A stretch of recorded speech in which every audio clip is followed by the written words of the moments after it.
Welcome to PM पाठशाला। आज हम बात करेंगे Hindu analysis 24 March 2023। A very good morning to all of you. Let's discuss the Hindu analysis part and the some previous year questions of UPSC which might be asked in the examination. So आपको pattern भी पता होना चाहिए। तो सबसे पहले guys let's discuss about the questions only. तो पहला क्वेश्चन गाइज जो है वो है आपके प्लांट्स और एनिमल सेल के डिफरेंस के बीच का। तो देखो यहाँ पर पहला पॉइंट दे रखा है, आपको करेक्ट स्टेटमेंट सेलेक्ट करनी है। Plant cells have cell walls whereas your animal cells do not। Second आपका पॉइंट दे रखा है कि plant cells do not have plasma membrane unlike the animal cells which do. ठीक है, उसके बाद नेक्स्ट आपका पॉइंटर आया है कि जो आपका मेच्योर प्लांट सेल्स है उसके पास वन लार्ज वैक्यूल्स होता है and while your animal cell has many small vacuoles.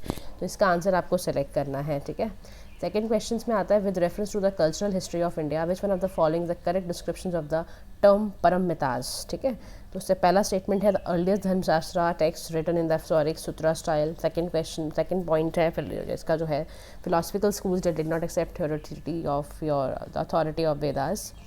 Third point is perfection whose attainment led to the Bodhisattva path, and the D option is powerful merchant guilds of early medieval South India। ठीक है, तो आपको सही option को guys select करना है। Third question है Wellesley established the Fort William College at Calcutta because the first option is he was asked by the board of directors at London to do so।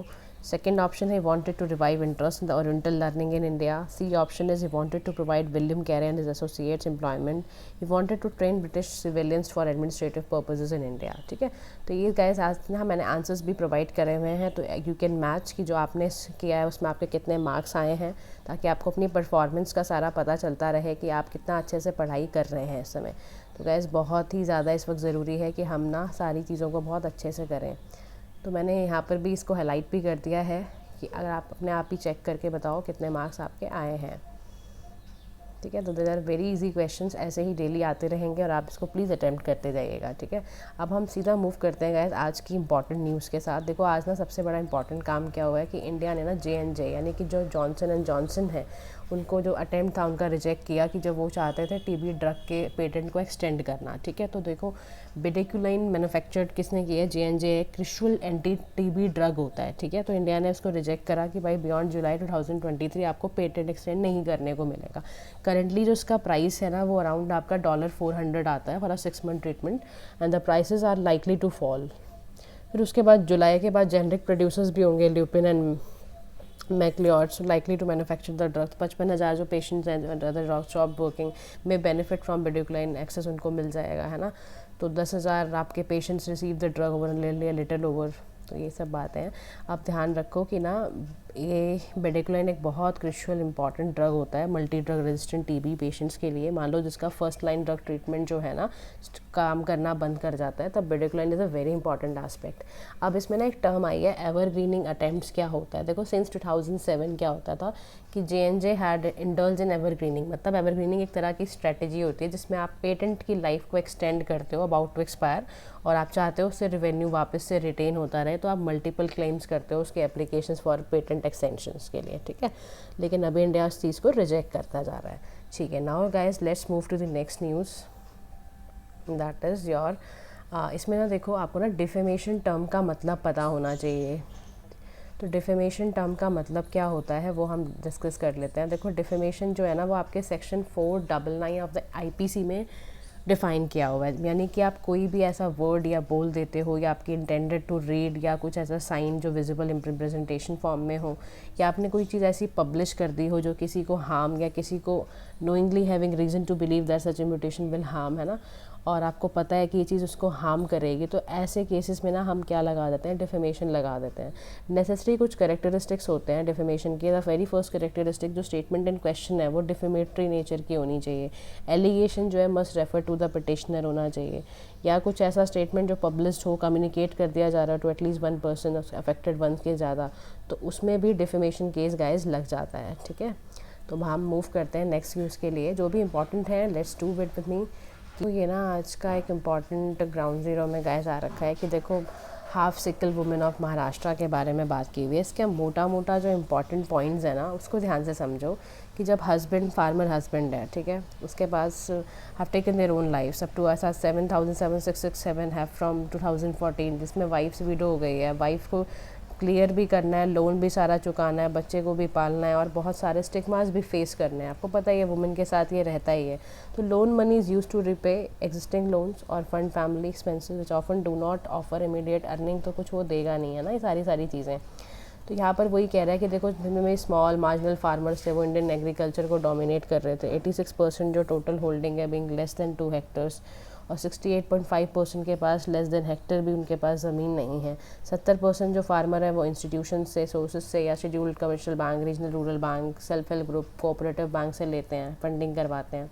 कई सारे जो marginal farmers होते हैं वो बेचारे स्टिल अभी भी रिलाई करते हैं नॉन इंस्टीट्यूशनल सोर्सेज पे, जैसे क्रेडिट ले लेना किसी मनी लेंडर से। तो वो वहाँ पर क्विक एंड ईजी लोन्स तो दे देते हैं, लेकिन उसका इंटरेस्ट रेट आप सुनोगे तो हैरानी हो जाओगे, 30 to 40% होता है। तो वो कहाँ से खाएंगे, कहाँ से इतना डिस्ट्रेस उनकी लाइफ में आ जाता है। तो फिर वो अपने आप को सोचते हैं कि भाई ख़त्म करना ही ऑप्शन है। तो उसके बाद ना यार यहाँ पर जो इम्पोर्टेंट थी यही बात थी कि देखो suicides reported are only of man, है ना, लेकिन वुमेन का करा ही नहीं जाता, स्कम्बल ही नहीं किया जाता।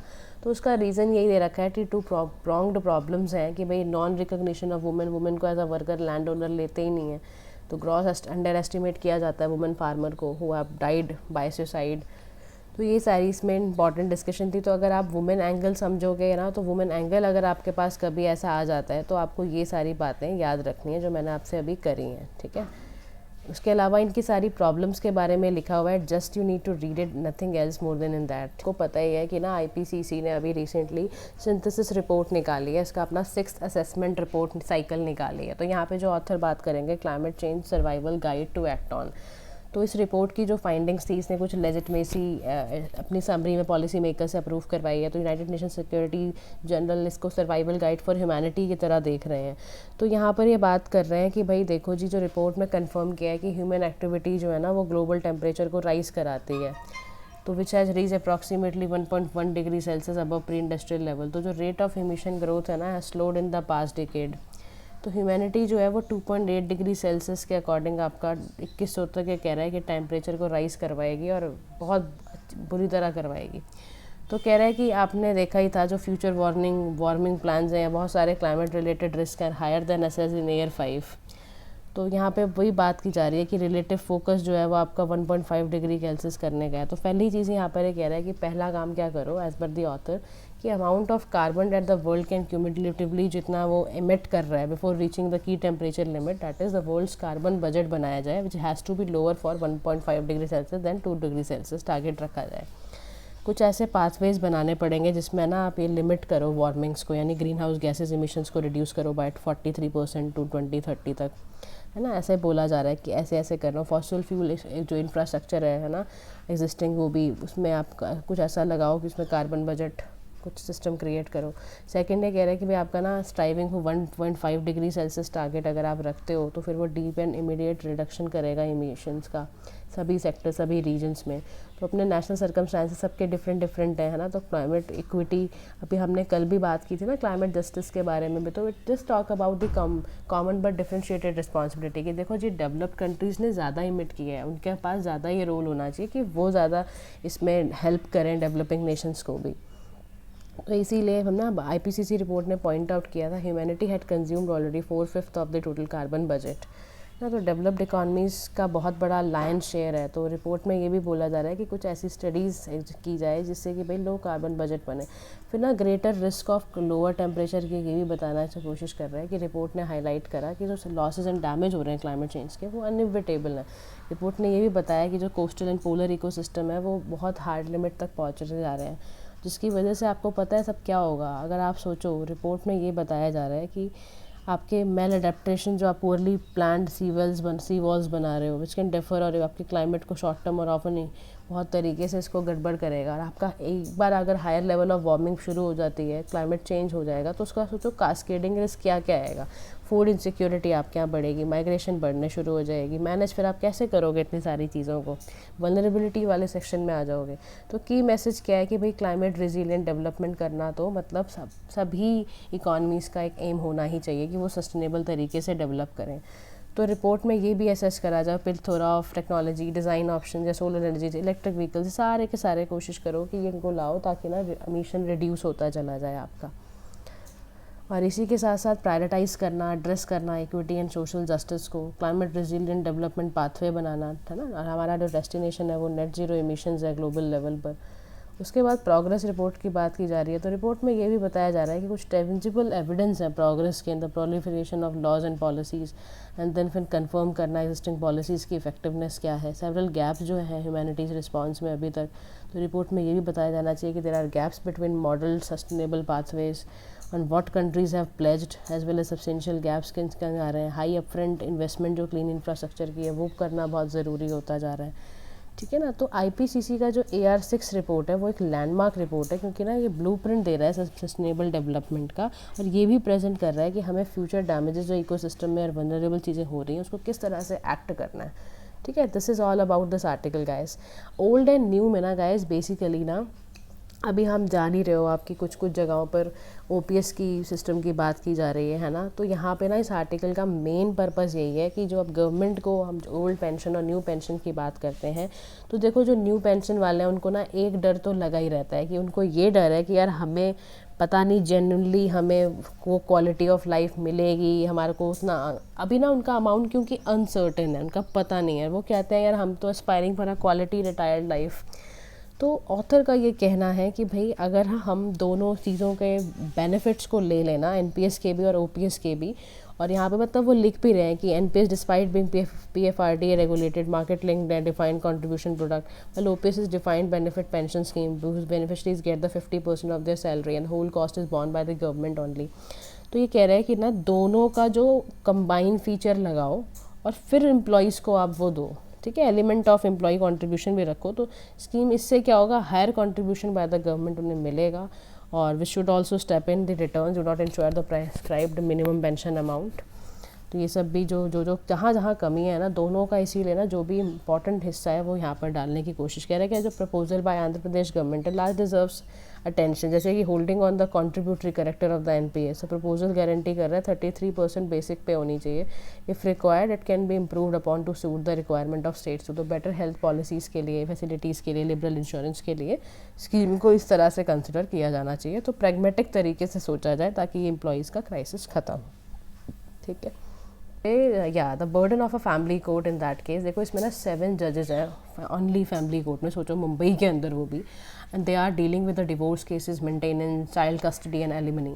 तो आप देखो कि कितना ना मोस्ट इंपॉर्टेंट और कॉमन ग्राउंड क्या है डिवोर्स का, ये सब हम जानते ही हैं, है ना। पहले तो ये काउंसलिंग ही करते हैं कपल्स की कि भाई, और बहुत सारी चीज़ों से बेचारे ये जजेस लड़ रहे होते हैं क्योंकि उनको हाइटेंड तरह के इमोशंस देखने पड़ते हैं, anger, blame, heart break, relief, joy, strangers friend, parents, है ना, ये सब देखना पड़ता है।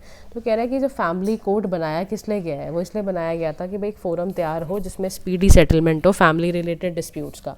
तो एम्फोसिस यही किया जा रहा है कि भाई नॉन एडवर्सरियल मेथड है कॉन्फ्लिक्ट रिजोल्व करने का, प्रमोट करने का, कंसिलिएशन। तो 7 जजेस the court strive to do this, they are not enough, family court needs more जजेस, ताकि वो इस 14 एडिशनल हमें फैमिली कोर्ट भी चाहिए, इसके अलावा कोर्ट भी चाहिए, जजेस भी चाहिए। तो ये वेलकम नीड है, बहुत ज़रूरी है ये करें।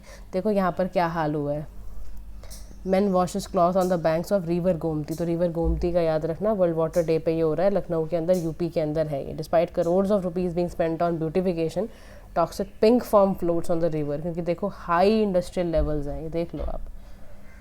तो याद रखो रिवर गोमती भी न्यूज़ में आई हुई है। फॉर सेमीकंडक्टर्स, ध्यान रखना इंडियन गवर्नमेंट क्यों इतना इंकरेज कर रही है सेमीकंडक्टर्स कंट्री में। देखो उसका सीधा सीधा रीज़न ना यहाँ लिखा हुआ है कि देखो जी, चिप्स अगर आप प्रैक्टिकली देखोगे तो हर मॉडर्न इलेक्ट्रिकल अप्लाइंसेस में है, पर्सनल इलेक्ट्रॉनिक डिवाइसेस में है। More and more nations are trying to turn away from China's dominance in the space. तो वही जो पॉलिटिकल प्रेशर क्रिएट करना है, deleverage themselves supply chain vulnerability से बचने के लिए। Facilities for assembling finish products है कि ना, स्टेटली नंबर में इंक्रीज कर रहा है, fabs for many chip sets and display, है ना, एक क्रूशियल पार्ट भी होता है। चाइना के डोमिनेंस से भी हम बच जाएंगे, इससे फिर हमारा क्या होगा, हमारे मैन्युफैक्चरिंग डिज़ाइन अच्छी होगी, इंटेलेक्चुअल लेबर हमारा बढ़ेगा। तो large portion of semiconductor design engineers globally are either Indian or Indian origin. तो हमारे लिए दोनों तरफ से बल्ले बल्ले हैं। तो इसीलिए हम चाहते हैं कि भाई ये और ज़्यादा क्रिएट हो, तो हम इसीलिए पुश बहुत ज़्यादा कर रहे हैं कि भाई सेमीकंडक्टर और इंटीग्रेटेड स्ट्रक्चर जो है बहुत इस वक्त प्रेसिंग है, और ये चिप्स जो है बहुत इलेक्ट्रिकल अप्लाइंसेस में भी यूज़ हो रहे हैं। Why is India scampered odds with new IPCC report. देखो जी, अभी हमने IPCC रिपोर्ट को पढ़ा, ठीक है। Why afforestation contested in India, what does CAMPA play, है ना। तो देखो इंडिया ने ना कमिट कर रखा है कि भाई हम ना एडिशनल जो कार्बन सिंक है 2.5 डिग्री सेल्सियस से 3 डिग्री तक लेकर आएंगे और एडिशनल फॉरेस्ट का ट्री कवर बाय 2030 तक करेंगे। हमारा क्लाइमेट कमिटमेंट है यूनाइटेड नेशंस को। फिर हमने कैंपा को भी हमने फायर पे डाल दिया क्योंकि हम बहुत ज़्यादा ना नेचुरल इकोसिस्टम को डिस्ट्रक्ट कर रहे हैं, है ना, फॉरेस्ट को एक्सचेंज कर देते हैं ऐसा करके। आईपीसीसी रिपोर्ट में भी हमने सोल ऑप्शन रखा है कि mitigating potential through reducing conversion of ecosystem, तो सोलर पावर, है ना। अब इसमें ना यहाँ पर कहने की देखो कोशिश क्या कर रहा है, कह रहा है देखो जी आईपीसीसी यूएन एक्सपर्ट की बॉडी ने बताया कि भाई states that not degrading existing ecosystem in the first place will do more lower too, है ना, वो सबसे ज़्यादा काम कर रहे हैं क्लाइमेट क्राइसिस को बचाने के लिए, रिस्टोर कर रहे हैं इकोसिस्टम्स को, ये सारी चीज़ें। अब वाई इज़ अफॉरेस्टेशन कंटेस्टेड, तो हमने भाई अफॉरेस्टेशन इज़ कोडिफाइड, हमने कहाँ से लेकर आए हैं, कैंपा से लेकर आए। कैंपा का फुल फॉर्म क्या है, compensatory afforestation fund management and planning authority. इसको चेयर कौन करता है, एनवायरमेंट मिनिस्टर करता है।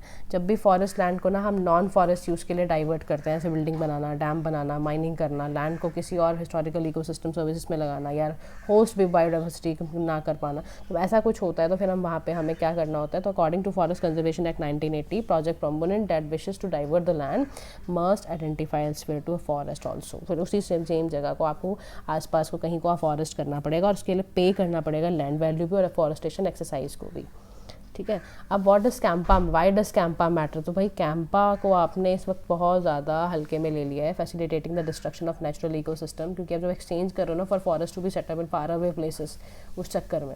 And the why do natural ecosystem matter, यार सिंगल स्पीशीज प्लांटेशन है, जैसे मान लो Haryana does not really come close to natural sal forest loss to development project इनसे, लेकिन सेंट्रल इंडियन फॉरेस्ट जो है terms of biodiversity, local livelihood चला जाएगा, हेलॉजिकल सर्विसेज, कार्बन सिक्वेस्ट्रेशन की बात जब करते हैं तो स्क्विस्टेड कार्बन जो रिकवर होता है faster under fast growing plantations में होता है, but even then it will take many decades कि वो लेवल ऑफ कार्बन स्क्विस्टेड तो नेचुरल फॉरेस्ट में निकाल पाए। तो with in the climate action ecosystem it also means that climate actions या कुछ टेक्नोलॉजी कॉम्बेट करना, रिन्यूएबल एनर्जी को लाना should not come at the cost of natural ecosystem. आप सोचो ना, आप कह रहे हो हम ठीक करेंगे, रिन्यूएबल एनर्जी लेकर आएंगे, हम क्लाइमेट चेंज को कॉम्बेट करेंगे, बट आप उसको करने के लिए क्या कर रहे हो, नेचुरल इकोसिस्टम को ख़राब कर रहे हो। अब how does do like ecosystem compare to renewable energy, तो आईपीसीसी रिपोर्ट में यहाँ बोला गया, देखो जी, more mitigating potential than reducing conversion of natural ecosystem was solar power and the third highest was the wind. But many solar parks in India उन्होंने conflict create कर रखा है। people जो near by लोगों आसपास रहते हैं, they limit land use and increase local water consumption।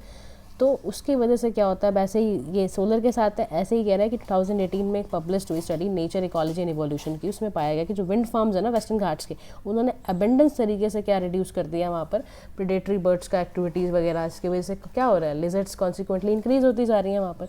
तो फूड चेन से भी आप कहीं ना कहीं डिस्टर्ब कर रहे हो। तो हाउएवर आईपीसीसी रिपोर्ट में ये बोल रहा है कि reduce conversion of natural ecosystem could be more expensive than wind power.